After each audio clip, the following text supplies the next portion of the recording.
Hola a todos y todas, este es el podcast de Ojo Público. Un espacio para contar desde los sonidos nuestras investigaciones periodísticas. Pero si usted ni usa ni siquiera ni mascarilla, amén, porque usted está seguro, está confiado en el Señor, nada lo toca. Nos van a poner un nanochip con una geolocalización y con un sistema que después va a reemplazar incluso a la moneda. Lo del coronavirus, eso de que no se puede uno abrazar, hay que abrazarse, ¿eh? No pasa nada. Esta es la historia de cómo durante la pandemia varios sectores fundamentalistas en América Latina presionan a los estados para frenar derechos adquiridos que promueven la igualdad. Este reportaje forma parte de Poderes No Santos, una investigación periodística liderada por Ojo Público en Perú, Argentina, Brasil y México, que analiza el papel y el discurso negacionista que estas organizaciones políticas y religiosas ultraconservadoras impulsan.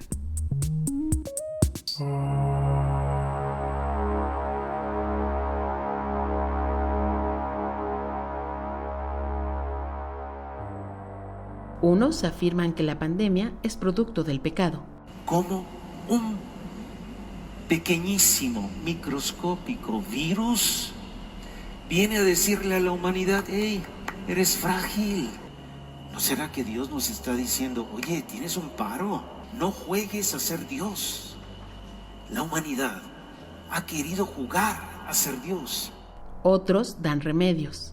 Amén. El Espíritu Santo sabe cómo Él hace la obra y pues mira, Él le dijo que se tomara té de manzanilla con hojas de limón. Y los negacionistas hablan de un plan que busca un nuevo orden mundial.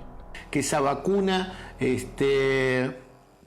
dentro de ella tenga... Ustedes saben que hoy con la nanotecnología se pueden implementar dentro del cuerpo cosas que nunca jamás nos daríamos cuenta. Entonces, aparentemente lo que quieren hacer es meter dentro del cuerpo un nanochip. No es necesariamente la fe lo que une a las organizaciones más fundamentalistas de América Latina, sino su agenda política y económica. Detectados los primeros casos de coronavirus en la región, de manera simultánea, organizaciones religiosas y ultraconservadoras rechazaron las cuarentenas obligatorias, difundieron teorías negacionistas, promovieron historias de conspiraciones y apuntaron sus ataques contra la Organización Mundial de la Salud. Recomendaciones antisanitarias, discursos contra derechos adquiridos, remedios falsos y argumentos sin evidencia científica que ponen en riesgo a sus seguidores e iniciativas legales para recortar el acceso al aborto en países donde es legal son una práctica común en la región. La investigación del equipo de reporteras de 4 países construyó una base de datos preliminar de 298 acciones impulsadas entre marzo y mayo por 120 actores políticos y líderes políticos y diferentes iglesias, cultos, partidos y organizaciones.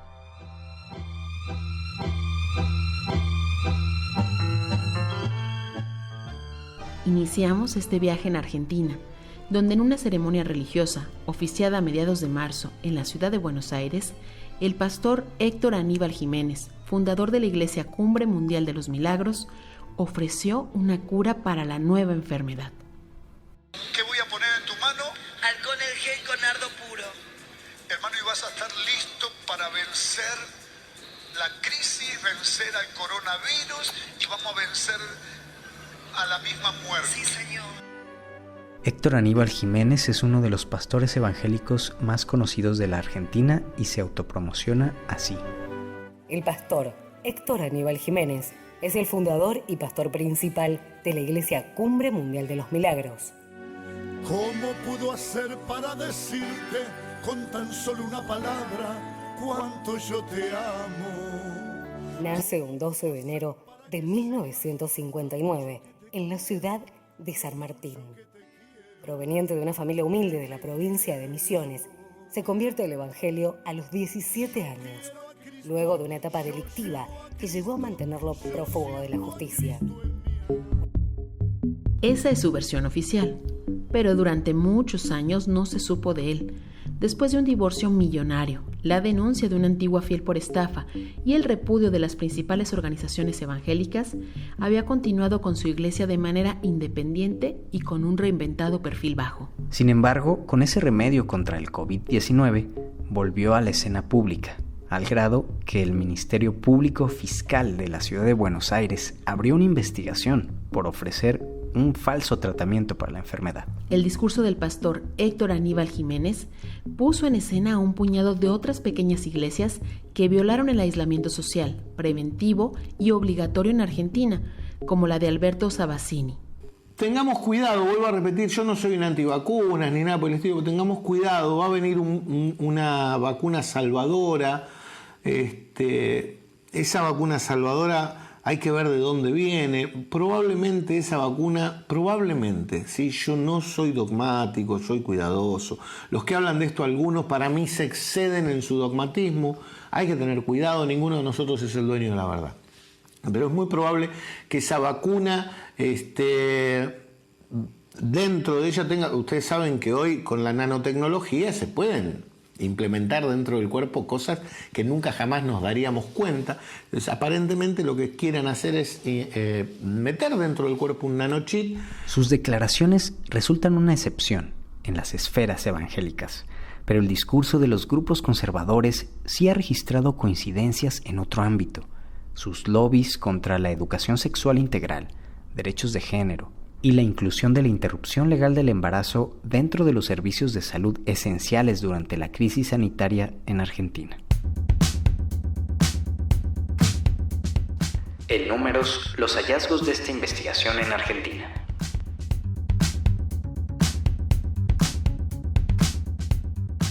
Para determinar el alcance de esta y otras acciones, Ojo Público realizó una investigación donde identificó preliminarmente a más de 60 personas vinculadas a alrededor de 30 organizaciones evangélicas y católicas conservadoras o afines a ellas, que impulsaron discursos y actos contra derechos adquiridos entre el 12 de marzo y el 30 de mayo de este año en Argentina. No existe un registro preciso sobre la cantidad de iglesias activas en Argentina. Su número de feligreses, sin embargo, ha crecido 6 puntos porcentuales durante la última década, según la segunda encuesta nacional sobre creencias y actitudes religiosas del Consejo Nacional de Investigaciones Científicas y Técnicas. Pese a ese crecimiento, los evangélicos son una minoría frente a la población católica, que es de 62.9% de los argentinos. La participación política de los evangélicos no es una novedad en Argentina, como también pasa en la región. Es la voz del sociólogo y antropólogo especializado en culturas populares y religión, Pablo Semán. Digamos, lo que pasa con los evangélicos en la política en América Latina, que de ninguna manera es lo mismo en cada país, está muy determinado por el hecho de que los electorados en América Latina viven desde hace 30 años y más intensamente desde hace 10, ciclos de encanto y desilusión muy fuertes que tienen que ver con la capacidad decreciente de los estados de atender las necesidades de amplísimos sectores sociales, ¿no?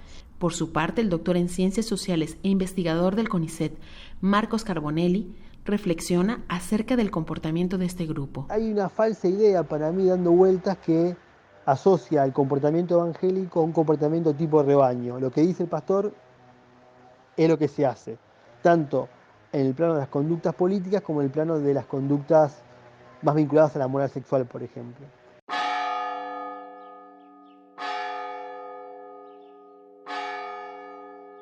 Aún en las diferencias, un punto de coincidencia de las iglesias son los repartos de alimentos, como la campaña Seamos Uno, y las reuniones del presidente Alberto Fernández con líderes católicos y evangélicos son un ejemplo de eso. O sea, los evangélicos a principios de la década del 90 eran considerados una secta y eran perseguidos mediáticamente. E inclusive hubo un proyecto de ley bastante restrictivo para poner aún más barreras en la definición social de lo religioso en términos legales. Y si uno mira 20 años después, están en otro lugar político, ¿no? Se sientan a la mesa con diputados, con el gobierno, coordinan políticas públicas. Hubo un proceso de legitimación muy fuerte.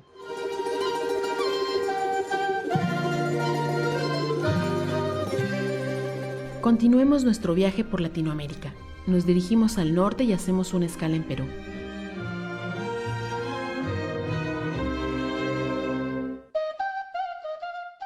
Ahí, los pastores se trasladaron del púlpito de los templos a las redes sociales en Internet, desde el Facebook Live hasta conferencias masivas con sus seguidores en la plataforma Zoom. Amén, amén, amén. Probando ahí cómo está. Esta es la prueba de sonido antes de que arranque un Facebook Live, una transmisión en vivo de la Asociación Evangélica La Casa del Padre, liderada por los esposos Guillermo y Milagros Aguayo, que convocaron y recibieron a cientos de invitados en el Congreso Iberoamericano por la Vida y la Familia entre el 12 y 14 de marzo en el Hotel Los Delfines en San Isidro. Muy buenas noches, equipo CR, ustedes los primeros en conectarse. Qué lindo poder empezar saludando. El evento reunió a líderes evangélicos nacionales y extranjeros, aun cuando ya estaba vigente la norma que prohibía la realización de eventos con más de 300 personas. En Brasil y Perú, un grupo de iglesias evangélicas continuó convocando sus cultos masivos y recomendando a sus fieles a la fe como la única cura.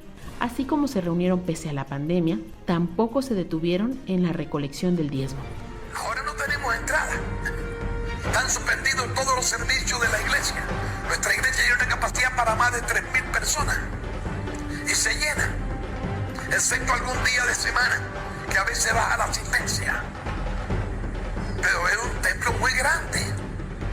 Tiene 2 pisos. Y dentro tiene 2 pisos más bajos y otro piso más alto. 3 pisos.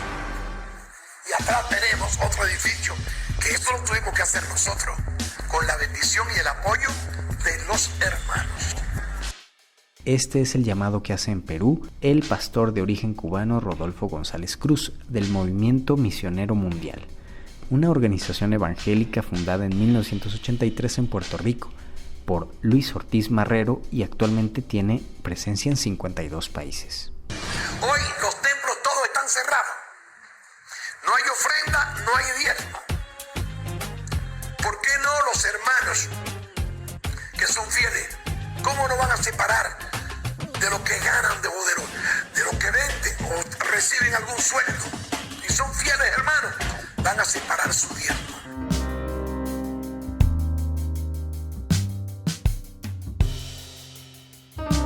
Este pastor fue investigado en el 2017 por el Ministerio Público acusado de instigar al asesinato de miembros de la comunidad LGBTI.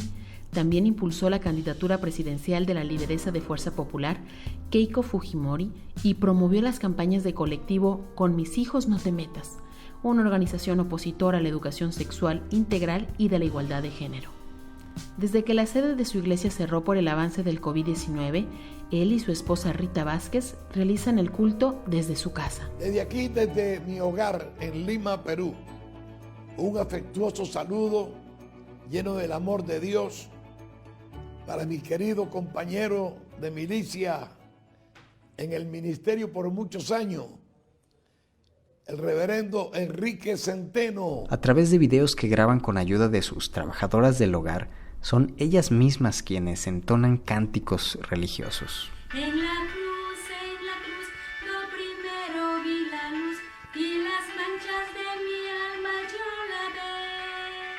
Fue allí por fe, lo vi a Jesús y siempre feliz con él seré. Los discursos de estos líderes religiosos evangélicos no solo apelan al diezmo y al castigo divino, también han impulsado medidas contrasanitarias. El caso más extremo es el de John Huichón Aguayo, líder de una nueva iglesia evangélica de Caraballo, denominada Ministerio Apostólico y Profético Internacional El Buen Pastor. En esta mañana entró, hermanos, al Perú corona. Ya entró, hermanos. Por ahí un muchacho de 25 años se vino con su coronavirus.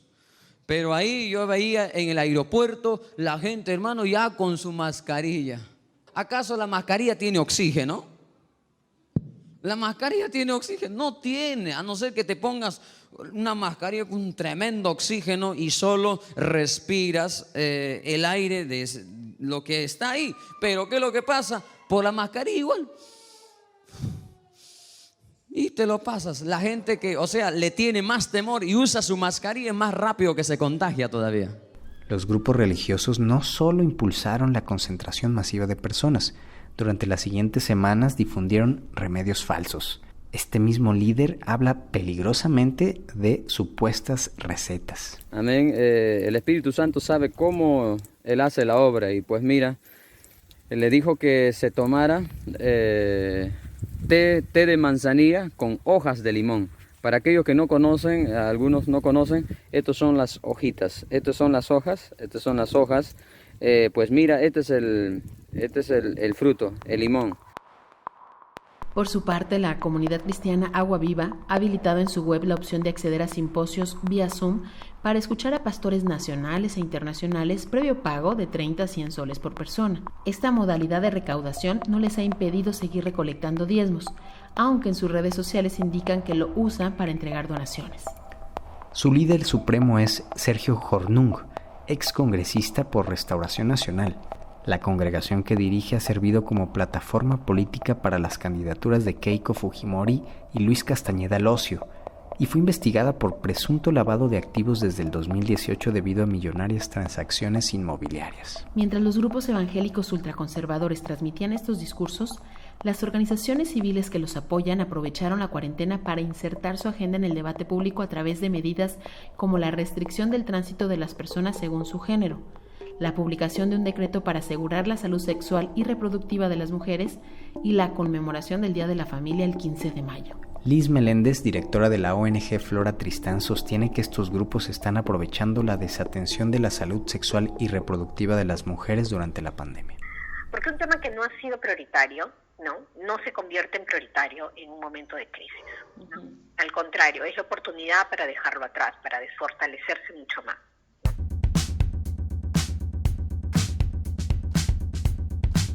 En números, los hallazgos de esta investigación en Perú.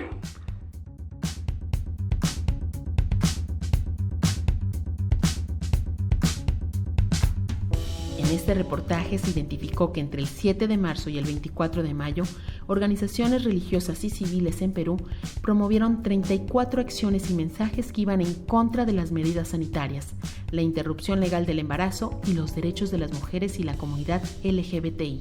De acuerdo con el censo del 2017, el 14% de la población peruana es evangélica, una proporción que se mantiene en el resto de América Latina, según Latinobarómetro de ese mismo año, pero aún no existe un registro para saber cuántas iglesias lo predican ni una asociación que agrupe a todas ellas. Escuchemos a Laura Vargas, secretaria ejecutiva del Consejo Interreligioso, un conglomerado que agrupa a UNICEF, al Concilio Nacional Evangélico del Perú, la Conferencia Episcopal Peruana y otras congregaciones. Hay una cantidad enorme, realmente enorme de iglesias evangélicas y muchas son lo que ellos llaman iglesias libres.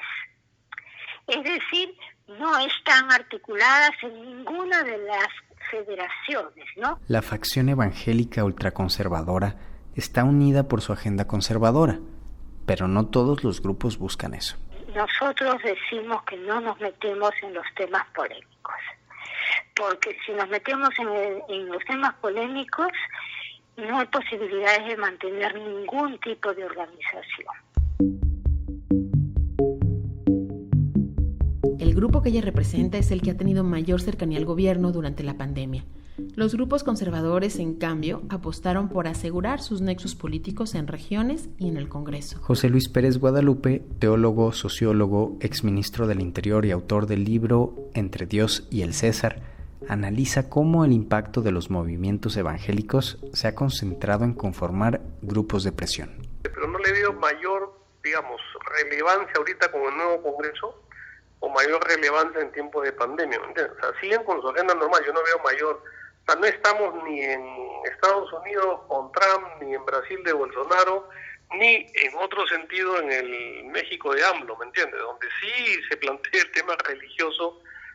Claramente hay ¿me entiendes? Una visión ideológico-religiosa sobre el tema de la pandemia. Ahí sí tú ves claramente, ¿me entiendes? El tema negacionista. Este experto explica a Ojo Público que la agenda de organizaciones como Con mis hijos no te metas sigue vigente, pero tienen menos relevancia en tiempos de pandemia. La bancada fujimorista iba por esa línea de con mis hijos no te metas. En cambio ahora no les veo, ya digo, salvo Oreste, que fue el que se arrodilló, ¿te acuerdas? En el diálogo de los candidatos, pero que tampoco representa a todos los evangélicos, es un sector más bien neopentecostal.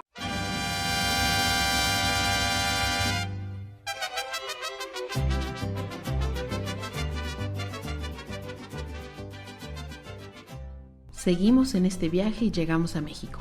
En este país, más del 60% de las acciones y discursos analizados para este reportaje están relacionadas a las duras críticas y medidas legales que grupos religiosos y políticos han impulsado contra el aborto legal durante la pandemia. Entre esas voces está la del obispo Ramón Castro de Cuernavaca. La humanidad ha querido jugar a ser Dios y a determinar quién vive. Fíjense, en el año pasado, 2019, 50 millones de abortos en el mundo. 50 millones. No solo los líderes religiosos han tenido posturas anticientíficas en medio de la pandemia. El presidente de México, Andrés Manuel López Obrador, decía esto en marzo, cuando ya se habían detectado los primeros casos en el país. Lo del coronavirus, eso de que no se puede uno abrazar, hay que abrazarse, no pasa nada. Durante las siguientes semanas, el mandatario, que llegó al poder gracias a una extraña coalición que reúne al izquierdista Partido del Trabajo, Morena, y el derechista Partido Encuentro Social, continuó con sus viajes aglutinando, abrazando y besando personas en sus presentaciones públicas. Al otro extremo, en Brasil, el presidente Jair Bolsonaro también subestimaba la pandemia. En números, los hallazgos de esta investigación en México.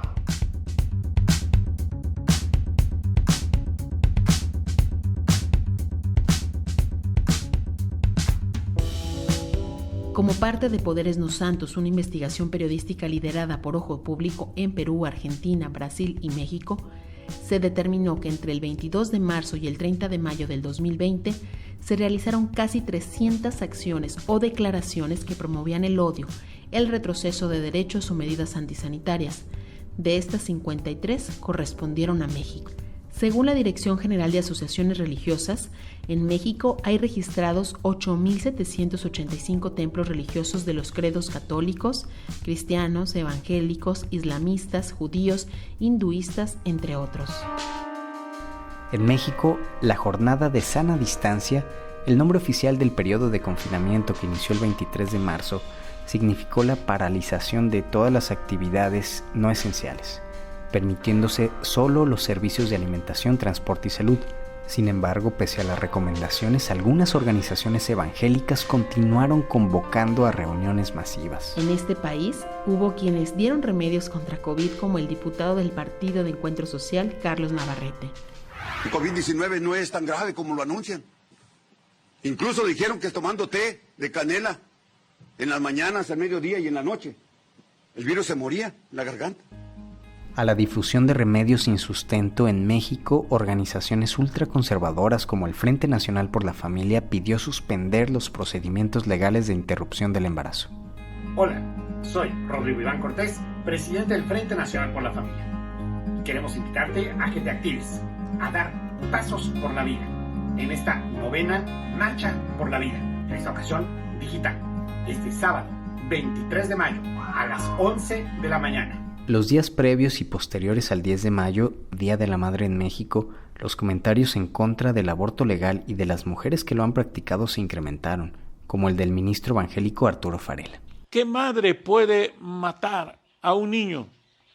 Es cierto que, lamentablemente, los abortos es un crimen, sin importar a qué edad se cometa. También, unos días antes de la cuarentena, el Congreso de Guanajuato discutió iniciativas sobre la despenalización del aborto, pero no fueron aprobadas. A pesar de los intentos de varios grupos por detener los procedimientos legales de interrupción del embarazo, la Secretaría de Salud Federal manifestó que no hay razón para detenerlos.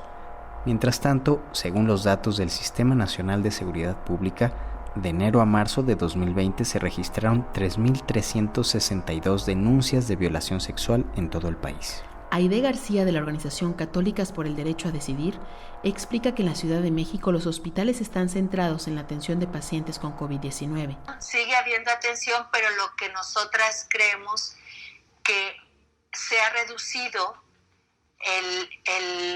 los hospitales o los centros de salud donde se daba la atención para la interrupción del embarazo. Esto en el escenario de la interrupción legal del embarazo.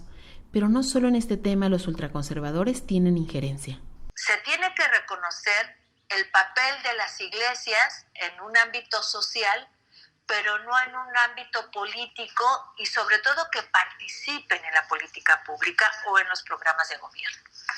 Entonces, digamos, estamos preocupadas, no estamos de acuerdo en que esas iglesias tengan un papel, digamos, preponderante en los programas o en la ejecución de los programas del Estado. El último censo poblacional realizado en el 2010 en México indica que más del 80% de los mexicanos son católicos. Esto cambia en el sur o en el centro del país, donde hay más ciudadanos identificados con esta religión. Pese a esto, las iglesias evangélicas avanzan y tienen 5.572 asociaciones, mientras que la católica cuenta con 2.966. Jorge Márquez Muñoz, académico de la Universidad Nacional Autónoma de México, explica que los grupos evangélicos con los que ya trabaja el presidente buscan este perfil. Es que van colonia por colonia, barrio por barrio, son muy activistas, insisten, luchan, no les da miedo el fracaso. No son comodinos, ¿no? Para nada, se la pasan de barrio en barrio, como hacen en Brasil, como hacen en México, se la pasan convenciendo a todo el mundo. Entonces son efectivamente unas iglesias que llegan a los pobres. No es que esas iglesias sean pobres, pero son unas iglesias que llegan eficazmente a los pobres. Ese mismo esquema es el esquema del activismo de la izquierda, por ejemplo, con los siervos de la nación. En 2021 habrá elecciones para renovar los 500 diputados federales, que podría cambiar el panorama actual de mayoría parlamentaria que favorece a Andrés Manuel López Obrador. Los grupos conservadores ya trabajan en impulsar candidatos que apoyen sus agendas en todos los niveles. El doctor Jorge Márquez considera que habrá una activa participación de las iglesias. Sí, yo creo que van a ser muy importantes, porque si van a luchar cuadra por cuadra, si van a luchar el territorio nacional para ganar adeptos, pues van a necesitar de todo ese tipo de cosas. Van a necesitar el trabajo territorial de las otras iglesias, ¿no? Y seguramente que ya habrá muchos resentidos también dentro de los que fueron aliados de López Obrador.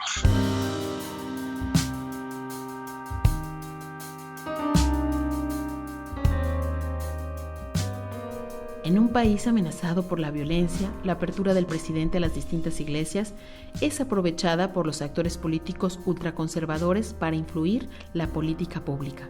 En México, en Brasil, Perú y Argentina, la crisis económica y social de los próximos meses podría convertirse en un terreno fértil para las ideas y propuestas ultraconservadoras. La libertad religiosa es un derecho garantizado, pero como detalla esta serie periodística coordinada por Ojo Público, en América Latina el cabildeo político de estas organizaciones fundamentalistas afecta a derechos civiles como la igualdad y el acceso universal a la salud.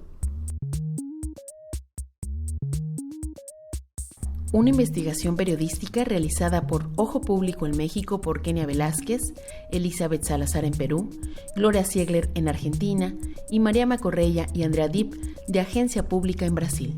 Edición general Nelly Luna Amancio.